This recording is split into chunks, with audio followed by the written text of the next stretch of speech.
Frugal living merupakan gaya hidup yang menekankan pada pengelolaan keuangan yang bijak serta hemat. Tujuan utama menerapkan frugal living adalah mengurangi pengeluaran dengan membeli barang-barang dibutuhkan dan menghindari pemborosan.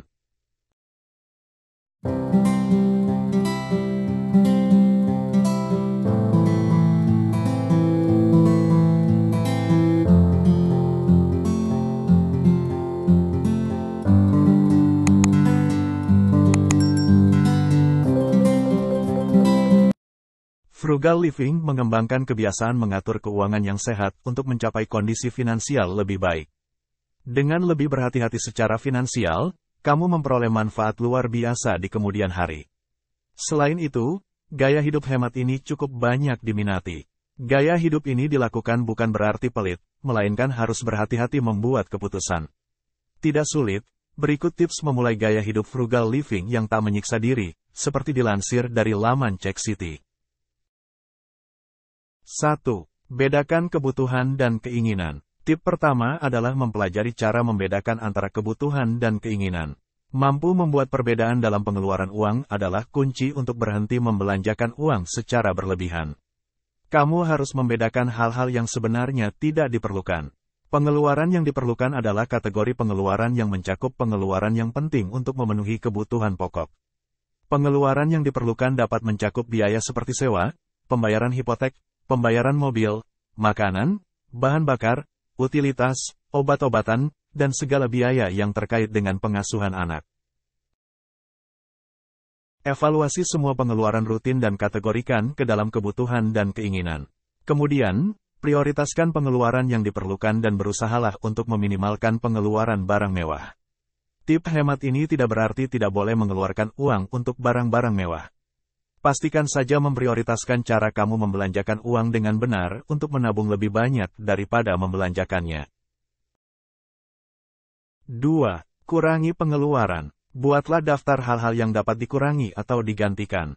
Dengan melakukan pengurangan pengeluaran, kamu dapat mengurangi pengeluaran secara bertahap dan menabung lebih banyak. Contoh pengeluaran yang bisa dilakukan dengan berhenti berlangganan beberapa layanan streaming.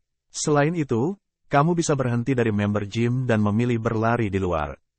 Kamu bisa memilih merek bahan makanan atau berbelanja di toko pakaian lebih murah. 3. Batasi pengeluaran. Gunakan batas pengeluaran untuk menjaga pengeluaran sesuai anggaran. Kartu prabayar adalah cara yang bagus untuk membatasi pengeluaran sehingga dapat tetap sesuai anggaran dengan lebih mudah. Kamu juga bisa menggunakan sistem amplop uang tunai untuk membagi dana tunai ke dalam beberapa bagian anggaran yang terbungkus. Metode penganggaran ini dapat mengatur dana yang tersedia ke dalam bagian-bagian yang mudah dipahami dengan menggunakan amplop. Ini juga membantu memvisualisasikan anggaran dengan lebih baik. 4. Simpan penerimaan dan lacak pengeluaran.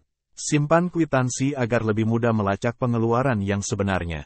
Simpan semua kwitansi dalam sistem pengarsipan terorganisir khusus untuk kwitansi. Pertimbangkan untuk mengatur kwitansi lebih jauh lagi dengan membagi sistem pengarsipan ini menjadi bulan, tahun, atau jenis pembelian. Kamu juga dapat menemukan aplikasi penganggaran untuk melacak dan mengelola semua pengeluaran di satu tempat. Ini bagus bila ingin menyimpan semua pengeluaran secara online. Namun tetap ingin melihat dan mengontrol dengan lebih baik kemana uang itu pergi. Pencatatan kwitansi yang cermat juga dapat membantumu menjadi lebih baik ketika musim pajak tiba. 5. Pikirkan 2 kali sebelum membeli. Tips berhemat yang mendasar adalah melakukan semua pembelian dengan hati-hati dan penuh pertimbangan. Jika senang berbelanja, kamu mungkin cenderung mengeluarkan uang terlalu banyak saat merasa bosan, sedih, atau ingin merayakannya. Pelajari cara-cara baru untuk memenuhi kebutuhan ini agar dompetmu tidak menjerit daripada membeli sesuatu yang baru saat ingin berbelanja. Cobalah aktivitas baru yang gratis seperti mengunjungi perpustakaan setempat. Pikirkan apakah pembelian ini benar-benar suatu kebutuhan atau keinginan. Luangkan waktu untuk meninggalkan toko dan kembali lagi nanti sehingga dapat memikirkan apakah benar-benar membutuhkannya.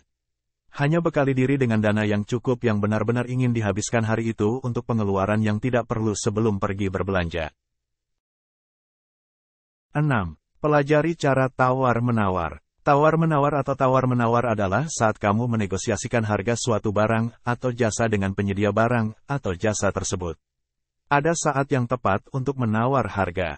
Ada juga saat yang tidak tepat untuk menawar harga. Namun jika waktunya tepat, jangan takut untuk bernegosiasi sedikit dan gunakan tip hemat ini untuk berhemat semampumu. Barter dan tawar-menawar juga lebih dari sekedar membicarakan harga suatu barang. Barter juga bisa berarti menggunakan perdagangan dan pertukaran, bukan uang tunai. 7. Gunakan kembali dan daur ulang. Tips hemat yang menyenangkan dan kerajinan adalah berkreasi dengan barang bekas. Kamu akan terkejut dengan hal-hal yang dapat dijadikan barang-barang berguna kembali. Misalnya, daripada membuang pakaian lama, potonglah pakaian tersebut dan gunakan sebagai kain untuk proyek menjahit atau sebagai kain pembersih.